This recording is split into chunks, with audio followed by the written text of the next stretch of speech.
Namaskaras and salutations to my Guru. Offer my pranams to my Ishvara, Sai. I offer my namaskaras to all the divine beings seated here. Hari Om. Bhagavata is a wonderful song of God.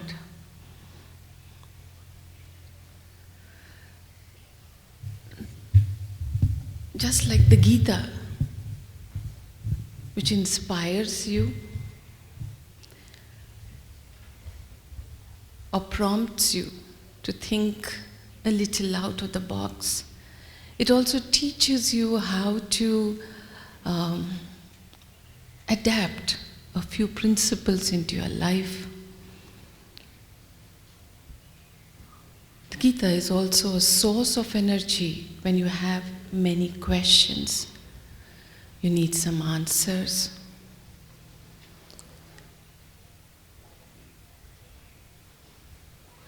And that was, rather you can say, thus spake the Lord.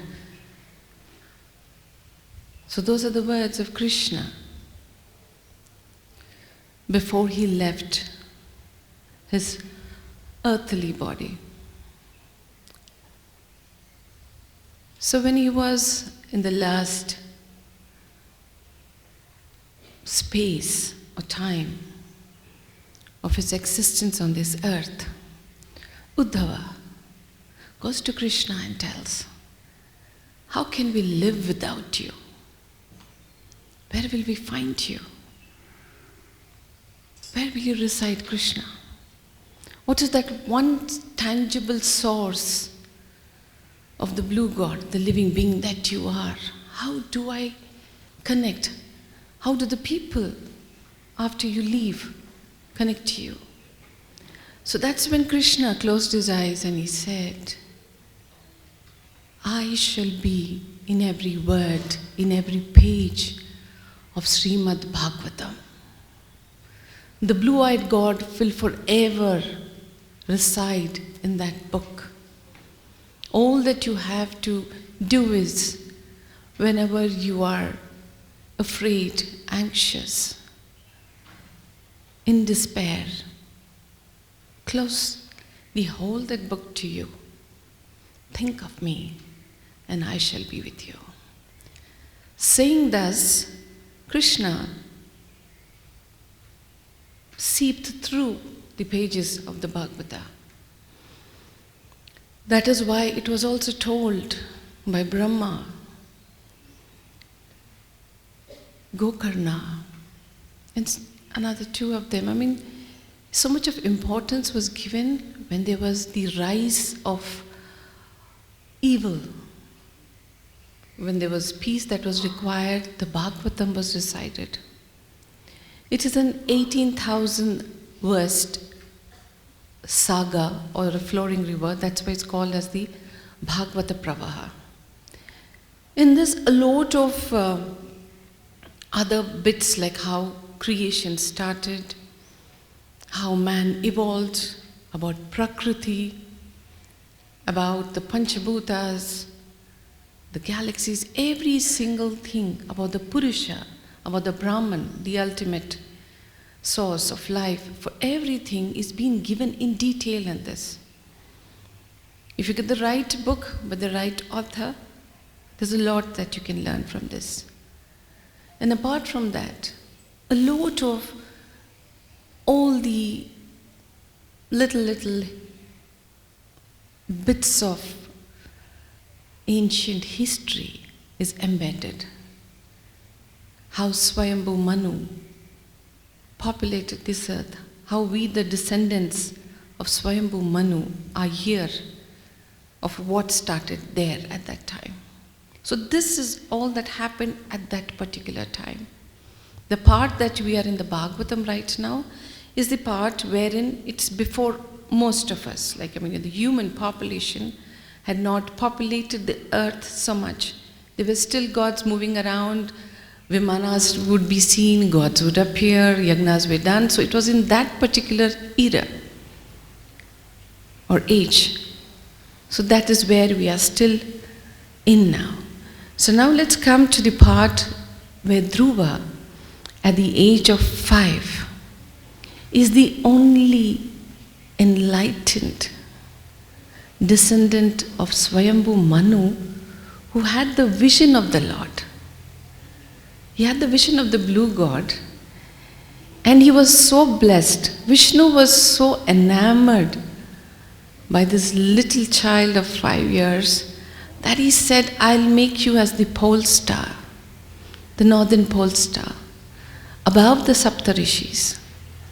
So every star, every entity in space will orbit towards you around the north.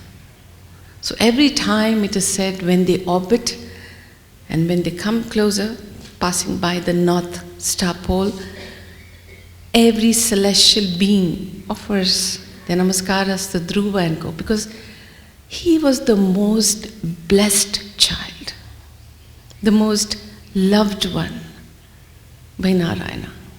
I know sometimes it's not fair. Why Vishnu had to love Dhruva so much? I mean, why so much of, importance was given to him, and he's given that most exalted position. But then there is another path to Dhruva too. The connection between Mahavishnu and him is a little more. So before we start this, we have to render the air around by saying Jai Jai, that's the Jaikara. People used to say, like for example, we say Jai Bolo Sainath Maharaj Ki. So every person there sits and renders it loudly Jai. So when you say that, a certain amount of negativity, gets cleared from the premises. Each one of us also carry a lot of our, doshas and energies and all that. So unitedly, you tend to shatter this together. You create a space, you create a field wherein you are more receptive, you are more tuned. You'll be able to listen well, understand well, you'll be able to visualize well, and that is the benefit of Jai Jaikars. So put your hands together in your Namaskara Mudra at your heart level. And after me, you want to say Jai as Jai, or you want to scream your lungs out and say Jai, the option is yours. Okay? Jai Bolo Vyas Bhagwan Ki, to Jai Bolo Sukha Maharishi Ki, to Jai Bolo Parikshit Bhagwan Ki, to Jai Bolo Bhagavat Puran Ki, to Jai Bolo Krishna Bhagwan Ki, to Jai Bolo Sainath Maharaj Ki. So when we start with Dhruva, as you all know, as I told earlier too, Dhruva was not the favorite son of Uttanapada, who was Swayambhuva Manu's grandson, because he listened to his other wife, Suruchi. As Suruchi wanted Uttama, her son, to become the king next. And I spoke about how Dhruva initiated, or rather ignited, his devotion towards Vishnu and how he was blessed. There came a time when Uttanapada renounced his kingdom and he anointed Dhruva as the king. When Dhruva was the king, his brother Uttama was not very interested in the day-to-day administrational works. He was more like a free bird. He always wanted to travel, move around, like some of us have the traveler's bug, meet people. He never wanted any responsibility on him. So Uttama used to keep moving about, traveling here and there. Once it so happened when Uttama reached very close to the secret city of Kubera in the Himalayas. It so happened that he encountered a yaksha near the secret city of Kubera, which is called as Alaka. As Kubera was a close friend of Shiva, his city also, Alaka, was very closely located to Kailasa. So when Uttama was passing through the Himalayas, he encountered a yaksha, and the yaksha killed him. After Uttama died, his mother, Suruchi, when she heard that he died, even she died in shock, she passed away. Seeing all this, Dhruva was very enraged, he was very angry, that how could somebody just kill my only brother Uttama? So what Dhruva did, since Dhruva was a blessed child, since Dhruva was different, all alone, he rode in his chariot towards the Himalayas. He reached there.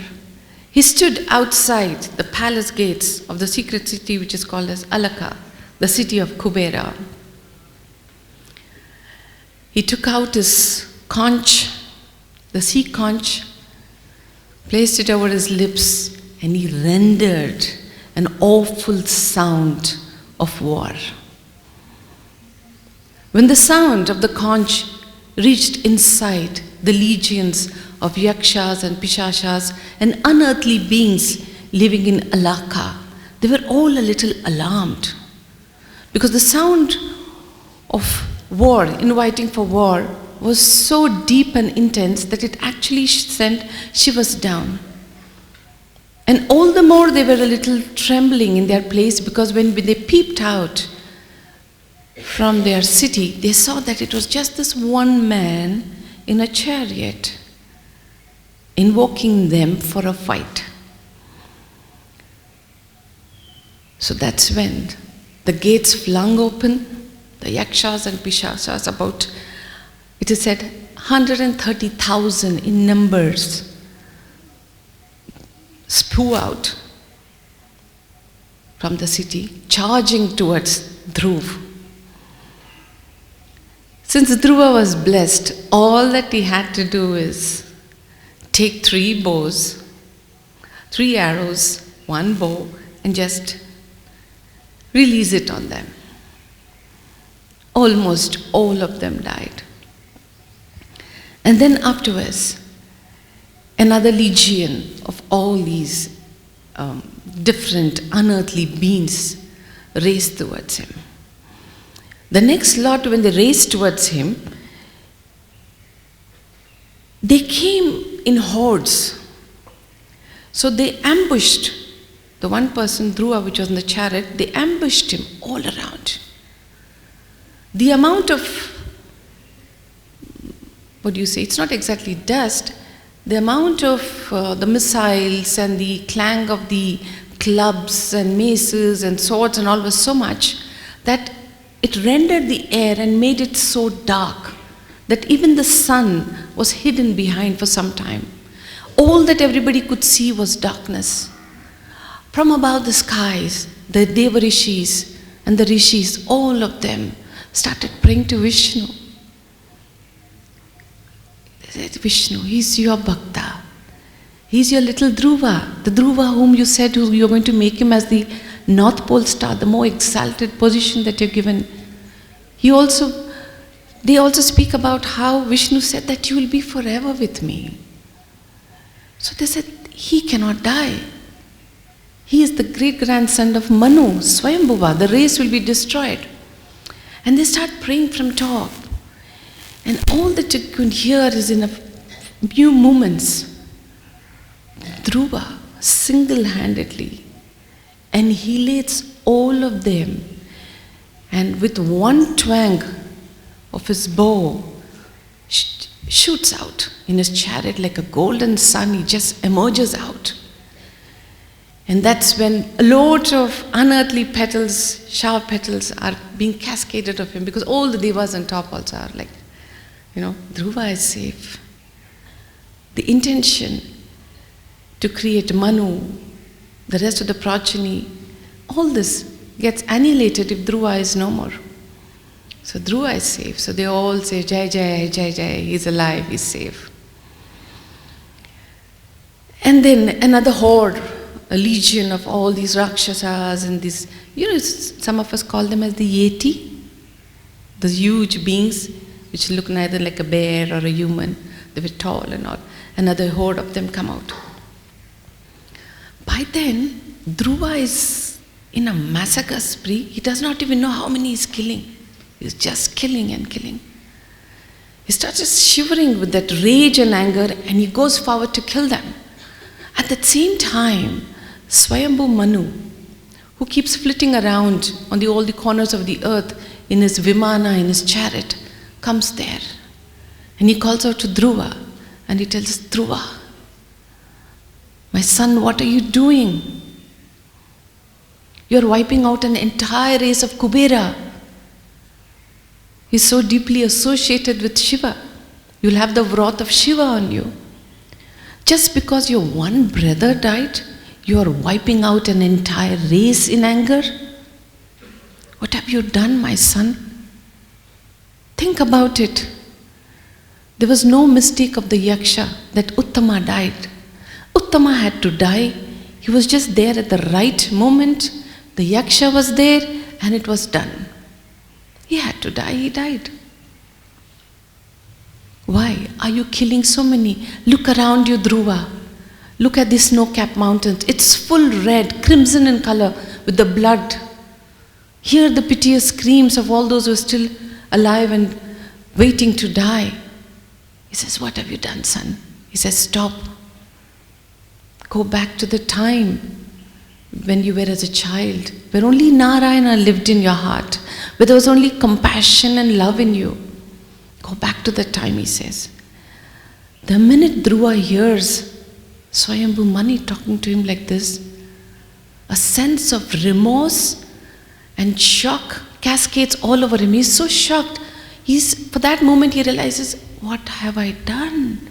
And he looks around him and he sees, all that he sees is blood, blood and dead bodies. All that he sees is that. And just prior to Manu appearing before him, what happens is, after he kills the hordes of all those yakshas and pishachas and all that, he decides to enter the gates of Alaka. And then again he stops and tells his Sarthi, no, we shall not enter the gate of Kubera city. He tells him, they are experts in wizardry, sorcery.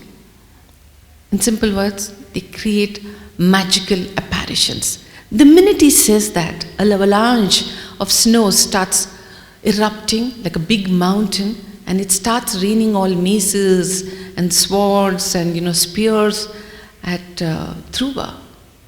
All that Dhruva does is he just stands still. When he looks to the right, he finds a huge horde of elephants, charging towards him. On the other side, he sees lions and tigers. And then he finds that, there is a river of pus, phlegm, fat, blood, which will be swirling around his feet. He looks at all of them and he tells his mind, this is nothing but an illusion. You are not going to break down. And that's when Dhruva holds his place and he waits for all the apparitions to move away. If any other normal person is there, they will really visualize the monkey coming and killing him, serpents falling on him, elephants racing, all that you would have died then and there itself. But since he told his mind that this is an illusion, this is all created by the city of Kubera, by Kubera. So the minute he thinks that, in a few moments, all these apparitions go away. And after that, that's when Manu comes and talks to Dhruva. So after Manu leaves, Dhruva by then senses, is ashamed, is disappointed with himself too, is full of remorse, and his bow drops down and his head crashes down this way. When his head is down like this, that's when the city of Alaka opens. And Kubera comes with Gandharvas, Kinnaras, Yakshas, Chamaras, and all of them, and he comes. He says, "Victory, hail, Dhruva." All the more Dhruva is so heartbroken and embarrassed that his head goes down a little more. Then Kubera says, "I am really praising you. I salute your bravery, one single person. You came here to find my legions, my army." And he says, all those who died, Dhruva, they had to die. Just the same way as Uttama had to die, even they have to die. I have no revenge in my heart. I only have understanding that this is the way of life. And I've understood that all that you feel in your heart is a lot of remorse and going through a state of, it's a horrible thing, no? The feeling of guilt. All those emotions you're going through, I forgive you for that. In fact, Kubera turns around and tells to Dhruva, "Ask me for a boon and I'll give you a boon."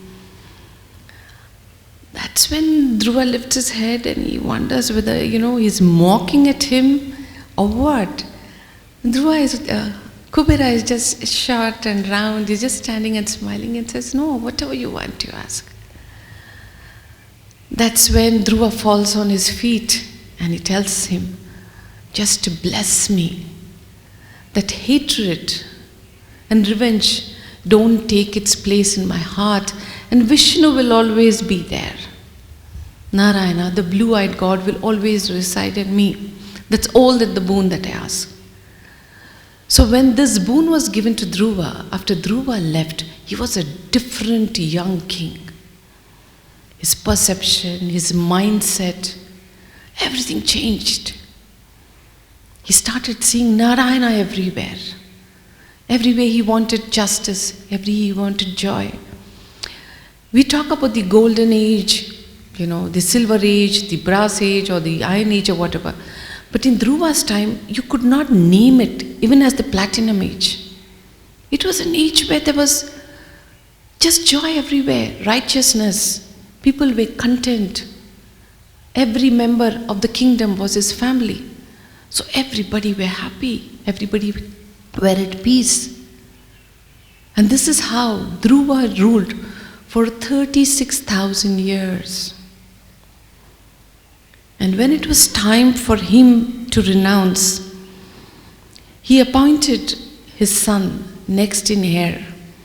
He left his kingdom, he went to Badrikashrama. All of them used to go to Badrikashrama, those are the places they used to go. So he went there. He settled himself on the banks of the river, started his intense tapasya or sadhana, because it was time for him to renounce. Some time passed off, and then after some time, one day, a beautiful golden chariot, a Vimana, flies down into his hermitage. And then Dhruva looks at the two servitors of Vishnu, Nanda and Sunanda, who look like Vishnu themselves. As I told you, like Jaya, Vijaya, look like Vishnu themselves. So these two got out of the chariot, of the flying chariot. They offered their namaskaras to him, and he offered their namaskaras, and they said, "Dhruva, it's the time for you to come back. The blue-eyed God, the Lord is waiting for you to put you in the place that you belong." The minute they say that, I believe Dhruva starts babbling all verses in praise of the Lord. He starts babbling, excitement. He says, "Just give me a few moments. I have to cleanse myself." He goes to the purification rites, changes his clothes, everything. And then he's now ready to enter the chariot. that's when Lord Yama, the god of death, comes there, bows his head down in front of Dhruva. Dhruva places his right foot on the head of Yama and enters the chariot, the golden chariot of Vaikuntha. That, isn't it awesome? What is that? To be blessed with so much of love from the divine. He puts his foot inside and he enters and sits in the chariot. And after he sits in the chariot starts moving swiftly, just like a petal. No sound, nothing. All that he can see is he's passing every loka and loka, every realm. And he's like, wondrous joy. He looks around it. Suddenly he remembers he was very attached to his mother, Suniti. And then he turns towards Nanda and Sunanda and says, my mother, I cannot go without her. So then they smile and they point towards another side. And when he turns there, he finds that his mother is seated in another vimana and is already moving up ahead of him. So with his mind and his thought cleared of every type of attachment, he's now at peace, complete peace. And then he passes to the Devayana. It's called as the passage of the Devas. That route or that airway is called as Devayana. So he passes through the road of gods. Okay? And then he sheds his self, or rather expands himself as the North Pole star. And then Vishnu places him there. So that's how Dhruva sits right above us even today, watching us every day, every single day. All you have to do is Om Namo Bhagavate Vasudeva and look at him. Because now he's the, I'm sure I should not use this word, but like a broker between Narayana and us. So maybe you could glance his kind glances on us and say like, Narayana, he's thinking a lot about you. Those recommendations will help each and every human living on this earth. So this is how Dhruva ended up there as a Dhruva star. And then Vidura asks Maitreya. This is the conversation which goes on in the Bhagwatam. So he tells after that what happened. But I heard that his son Utkala was not the king. So that's when Maitreya says, yes. After Dhruva went away, his son was appointed as the king, but Utkala was very different. He was more as a sage. He had no desire to rule the kingdom, nothing. He wanted to renounce everything. That's when all the courtiers, the ministers, and the rishis and the priests over there got afraid and they said, the kingdom will be destroyed if something like this happens. So they appoint Vatsara, the brother of Utkala, as the king. So time passed away like this. And after some time, there were many generations which came and went. The one which was very prominent was the great-great-grandson of Dhruva, was called as King Anga. Anga was married to Suniti. This is the most interesting part. So he was married to Suniti and he had no children. Anyway, there came a time when we performed the Ashwamedha Yaga. So when he performed the Yaga, all the Ritviks or the priests, head priests, they were surprised that the havis or the offerings that were offered into the Yaga, the gods were not taking it. So they look at the king and they say, gods are not taking all this, what do we do? So since Anga had a maun vrat, a vow of silence, that he will talk only after the yagna was over, he asks permission from them. And they give him permission to speak. And he says, if the gods don't want the offerings, there must be something which we have done wrong. The Ritviks say, we have done everything the right way. We have cleansed ourselves, we have purified the area. There is not an error even in the chanting of a mantra or invocation. And then one of them closes his eyes and then he tells, King Anga, you had sinned not in this birth, in your previous births. That's the reason you don't have a son. And you need to have a son also to do the Ashwamedha Yaga. So then he asked them, what should I do next? Because the yaga cannot be left incomplete. It's very inauspicious. So that's when all the Ritviks and the priests there tell him, like, pray to your Kula Devata. I mean, they all used to pray to Vishnu, right? You pray to him, invite him, ask you to give Santana, Putra Santana, and then we will continue with the yagna. So in the course of the yagna, he prayed to Mahavishnu, all the proper rituals were done, and then the yagna was continued. And slowly, in a few moments, the yagna flame started rising really high up.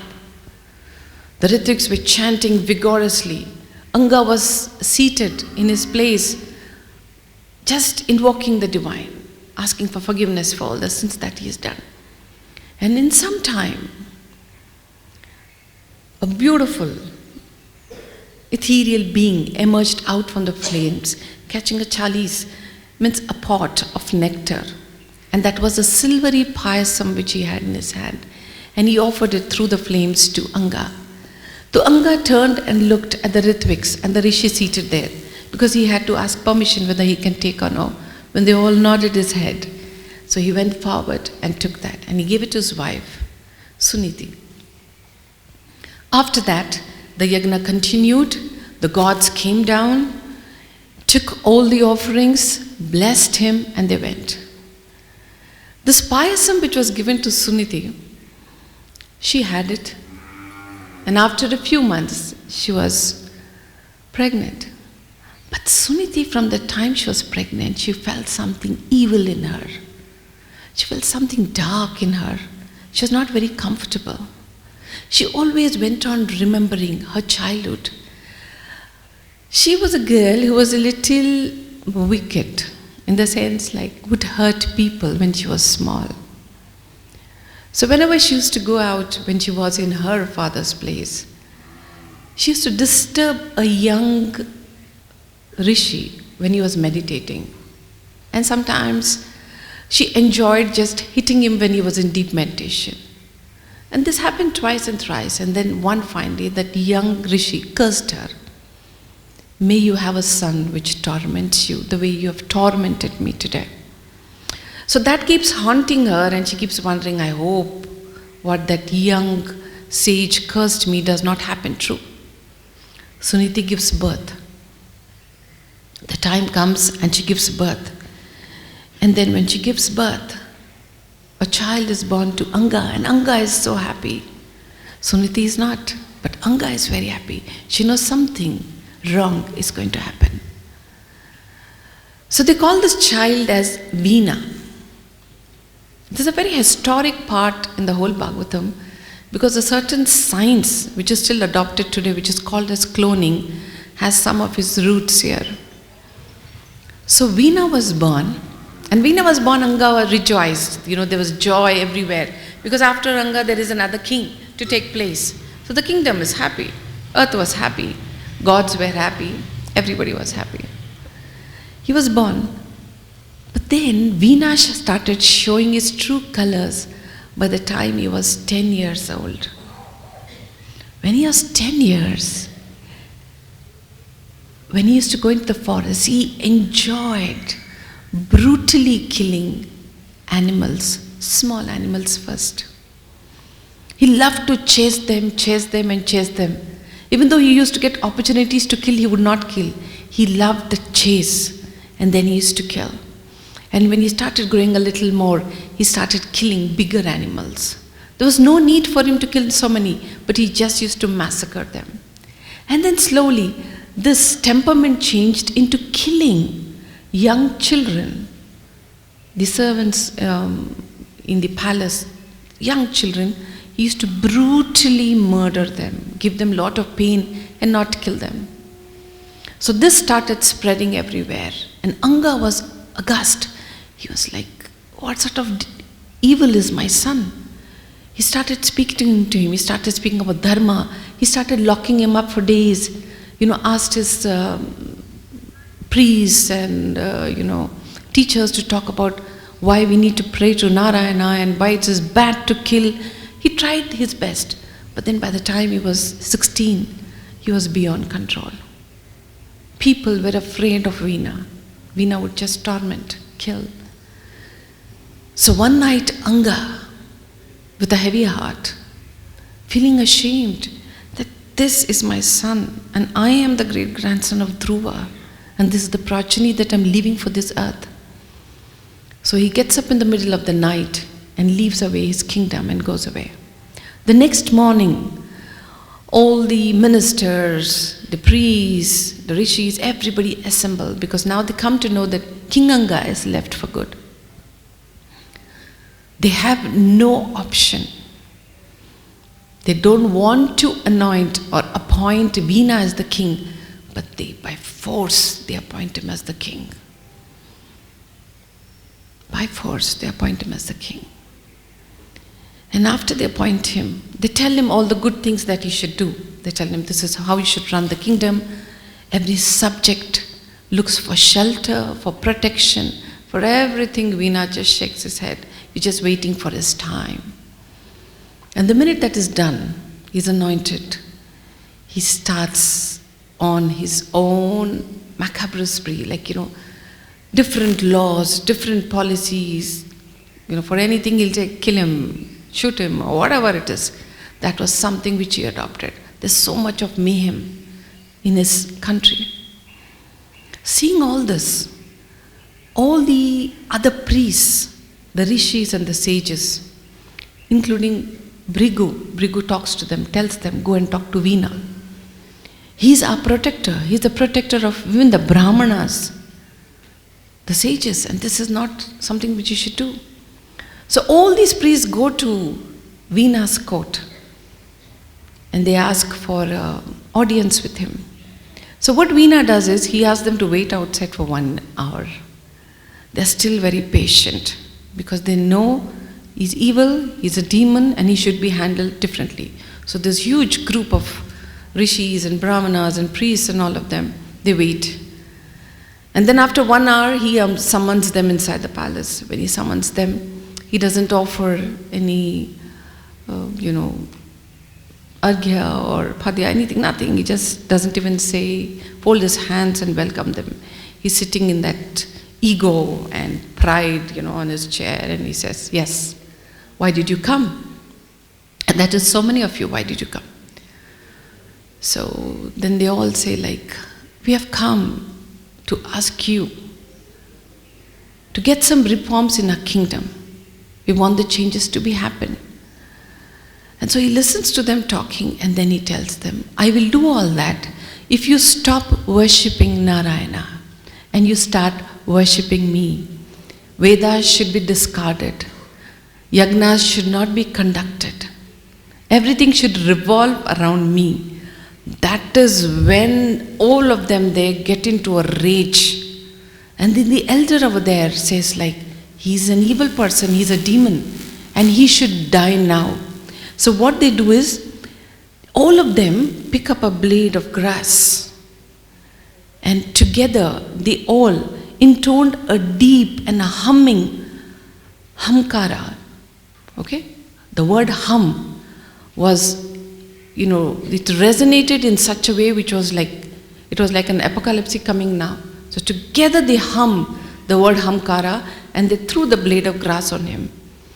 Within less than a second, Vena was dead. All the rishis, the brahmanas did not look, they just turned back and went away from there. And the minute everybody came to know that Vena had died, there were robbers and thieves and the brigands, people were just looting each one because there was no king there. A lot of unfortunate things happened. In the meantime, his mother, Sunita, embalms his body with mantras and oils, and she preserves his body. So now when all this is happening in his kingdom, again all of them got together, and then Bhrigu told them, we have to find a way out. They should be a lineage. They should be the next king here. So then the rishis, what they did was, they went back to the palace after some time.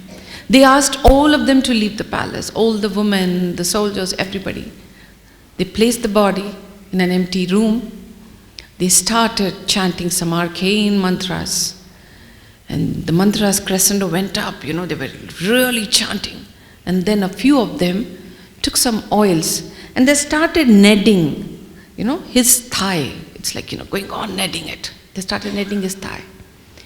And when they started doing that, the mantras were being chanted. From that sprouted one young child. He was ugly, dark, short, flat nose. He was a dwarf with thick legs, just this much. He slowly grew to his size.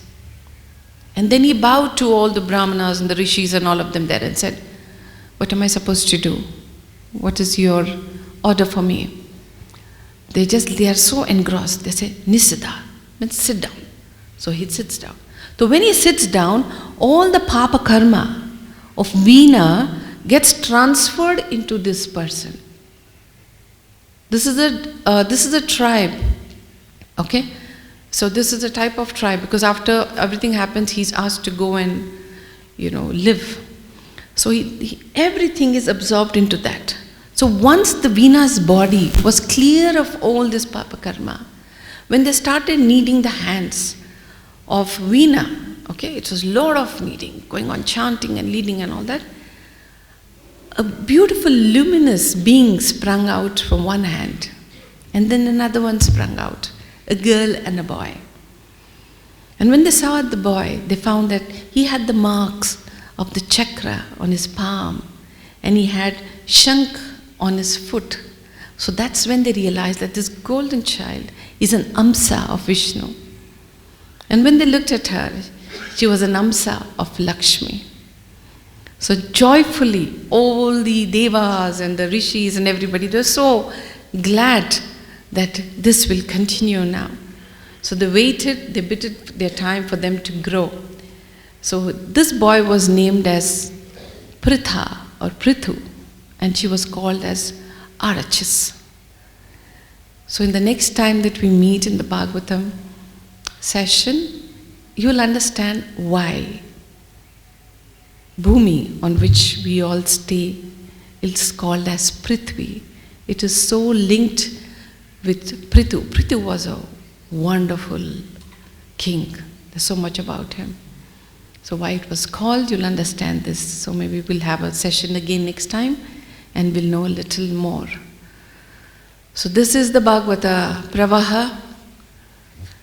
I hope you have absorbed it well, because it is said that on a Sunday, on an Amavasya and on a Purnamas day, if the story of Dhruva is heard, you're freed from a lot of sins that we commit. So Hari Om.